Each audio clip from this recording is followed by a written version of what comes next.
अस्सलाम वालेकुम स्टूडेंट्स, कैसे हैं आप लोग। I hope you all are fine. Let's start our lecture. आज हमारा टॉपिक है एनर्जी स्टोर्ड इन कैपेसिटर। ठीक है, आप लोग कैपेसिटर्स के बारे में पढ़ चुके हैं, कैपेसिटेंस पढ़ चुके हैं, पोलराइजेशन पढ़ चुके हैं। अब हमने देखना है कि एनर्जी जो कैपेसिटर में स्टोर होती है वो कैसे होती है और क्या होती है। ठीक है, उसकी वैल्यू क्या होती है।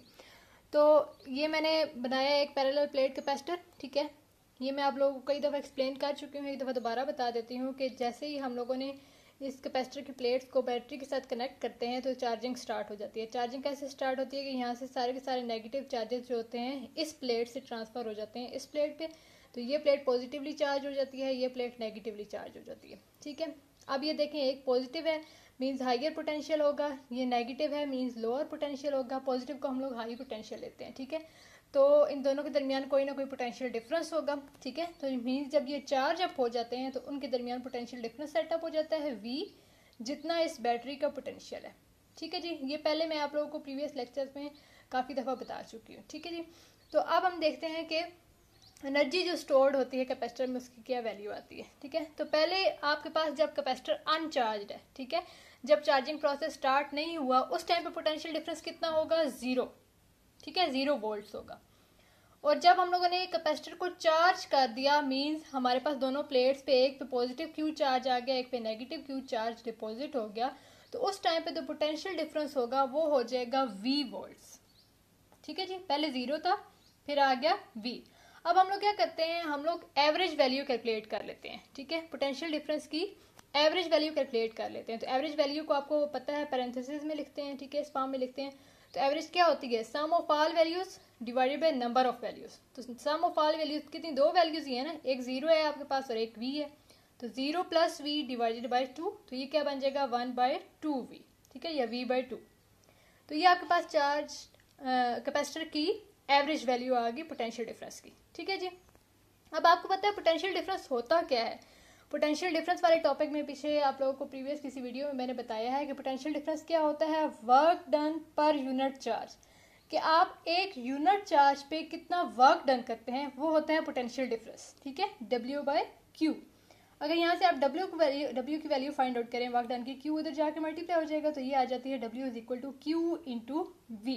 ठीक है, अब अगर हम लोग Q चार्ज को, Q तो एक स्पेसिफिक चार्ज है ना, पॉइंट चार्ज है, तो अगर हम लोग चार्ज लेते हैं ओवरऑल कैपिटल Q, ठीक है, कैपिटल Q से डिनोट कर दिया मैंने इस Q को, और ये जो V है इसकी जगह हम लोग ले लेते हैं एवरेज पोटेंशियल डिफरेंस की वैल्यू। ठीक है, मीन्स जो अभी हम लोगों ने ये फाइंड किया है V/2। ठीक है, तो ये वैल्यू जब इस इक्वेशन में पुट होंगी, दोनों Q की जगह कैपिटल Q और V की जगह V/2, तो ये आपके पास रिजल्ट आ जाता है QV/2। ठीक है, और आपको पता है वर्क डन किसकी इक्वल होता है, वर्क डन जिस तरह मैंने आपको ग्रेविटेशन पोटेंशियल की एग्जांपल दी थी, मैंने आपको पहले भी एग्जांपल दी थी कि सपोज हमारे पास एक ऑब्जेक्ट है। ठीक है, वो ग्राउंड पे पड़ी हुई है। ठीक है, वो ग्राउंड पे पड़ी हुई है और हम लोगों ने इसको लेके जाना है किसी हाइट h पे। ठीक है, आप लोगों ने इसको ग्राउंड से लेके जाना है किसी हाइट h पे, तो आपको क्या करना पड़ेगा, इसके अगेंस्ट वर्क डन करना पड़ेगा। सपोज आपके पास ये यहाँ पे पड़ी हुई है, आप लोगों ने इसको इस हाइट पे लेके जाना है, तो आप क्या करेंगे, ग्रेविटी के अगेंस्ट जा रहे हैं तो वर्क डन करेंगे, और वो वर्क डन जो होता है वो पोटेंशियल एनर्जी की फॉर्म में आपके पास स्टोर होता रहता है। ठीक है, mgh इसकी वैल्यू आती है। इसी तरह यहाँ पे मैंने आपको बताया कि जो आपके पास ये वर्क डन की वैल्यू आएगी W = QV/2, ये किसकी इक्वल होगी, पोटेंशियल एनर्जी की इक्वल होगी। इस वजह से मैंने इसको रिप्रेजेंट कर दिया U से। ठीक है जी, U से रिप्रेजेंट कर दिया। अब आपको पता है Q = CV होता है। ठीक है, आप लोग कई दफा ये रिलेशन पढ़ चुके हैं, Q = CV। अगर इस Q की जगह आप लोग ये वैल्यू प्लेस कर दें, इस Q की जगह ये वाली वैल्यू प्लेस कर दें, तो ये क्या आ जाएगा CV × V/2। ठीक है, तो ये रिजल्ट आ जाएगा CV²/2। ठीक है, मीन्स आप लोग एनर्जी को इस तरह भी लिख सकते हैं, थोड़ा सा और सिंप्लीफाई करेंगे, वैल्यूज पुट करेंगे तो आप एनर्जी की इक्वेशन ले लेंगे। ठीक है, U = CV²/2। ठीक है, ये एक इक्वेशन आ गई। इसी तरह अगर आपको थोड़ा सा और सिंप्लीफाई करना पड़ जाए, तो यहीं से Q = CV से अगर आप लोग V की वैल्यू फाइंड आउट कर लें, तो ये क्या आ जाती है Q/C। ठीक है, और वो Q/C आप लोग इस इक्वेशन में पुट कर दें V की जगह। ठीक है, तो ये V² था, तो यहाँ पे क्या आ जाएगा CQ²/C²। ठीक है, तो ये एक C और एक C कैंसिल आउट हो जाएंगे, तो ये आपके पास रिजल्ट आ जाता है Q²/2C। ठीक है जी, तो मीन्स एनर्जी की क्या क्या इक्वेशन होगी, एक ये आ गई Q²/2C, एक मैंने आप लोगों को पहले बताई थी सी वी स्केयर ओवर 2 और एक जो जनरल थी क्यू वी ओवर 2। ठीक है, तो ये सारी एनर्जी की इक्वेशंस हैं, हम लोग डिफरेंट यूजेस के लिए इनको मॉडिफाई करते हैं। ठीक है, अब आगे हम लोग थोड़ा सा देखते हैं, इसी इक्वेशन को लेके चलेंगे। ठीक है, U is equal to C V square by 2, इसी को लेके आगे चलते हैं।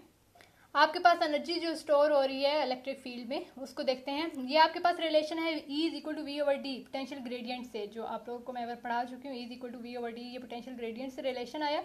अगर यहाँ से आप V की वैल्यू फाइंड आउट करते हैं तो V इज इक्वल टू क्या आ जाएगा, E इंटू डी। ठीक है, इसी तरह आप एक और रिलेशन पढ़ चुके हैं सी किसके लिए पढ़ चुके हैं, capacitance of parallel plate capacitor. ठीक है, तो इस पे क्या आता था, ए आता था एरिया ऑफ प्लेट। ठीक है, इसके अलावा अगर हम लोग यहाँ पे कोई मीडियम रख देते हैं, मीडियम रखेंगे तो आपके पास एप्सिलॉन आएगा। एप्सिलॉन की वैल्यू प्लेस करेंगे तो ये epsilon R into epsilon naught आता है। इसमें एप्सिलॉन आर क्या है, रिलेटिव परमिटिविटी है, और ये एप्सिलॉन नोट क्या है, परमिटिविटी ऑफ फ्री स्पेस है, डिवाइडेड बाय डी। ठीक है, ये आप लोग पढ़ चुके हैं कैपेसिटेंस ऑफ पैरेलल प्लेट्स, जब हम लोग इसको विद डाइलेक्ट्रिक पढ़ते हैं। ठीक है, जब हम लोगों ने मीडियम रखा होता है, तो इसमें आप लोग पढ़ चुके हैं कैपेसिटेंस किस किस चीज़ पे डिपेंड करती है, एरिया ऑफ प्लेट्स पे डिपेंड करती है, रिलेटिव परमिटिविटी, या फिर हम लोग कह सकते हैं मीडियम पे डिपेंड करती है। इसके अलावा उन दोनों प्लेट्स के दरमियान जो सेपरेशन है डी, उस पर डिपेंड करती है। ठीक है, अब ये दोनों वैल्यूज, इस V की वैल्यू और ये जो C की वैल्यू है, ये हम लोगों ने पुट करनी है इस इक्वेशन नंबर 1 में। ठीक है, C और V की जगह, तो ये क्या आ जाएगा, C की रिजल्ट, ये हम लोगों ने C की वैल्यू पुट कर दी, ये V की वैल्यू पुट कर दी, ये क्या आएगा, E स्केयर डी स्केयर। तो ये एक D और ये एक D कैंसिल आउट हो जाएंगे, ये पीछे बच जाएगा E square epsilon R epsilon naught, ये वाला A और इधर से एक D। A और D को मैंने कंबाइन करके इस फॉर्म में लिख दिया, क्योंकि ये बनता है हमारे पास वॉल्यूम। ठीक है, A इंटू डी वॉल्यूम की डायमेंशन में आता है। A एरिया मीटर स्क्वायर में होता है, D आपके पास मीटर में होता है, ये मिलकर मीटर क्यूब बन जाता है, मीन्स वॉल्यूम। तो ये आपके पास पोटेंशियल एनर्जी आ गई इन टर्म्स ऑफ वॉल्यूम। ठीक है जी, ये पोटेंशियल एनर्जी आ गई आपके पास इन टर्म्स ऑफ वॉल्यूम।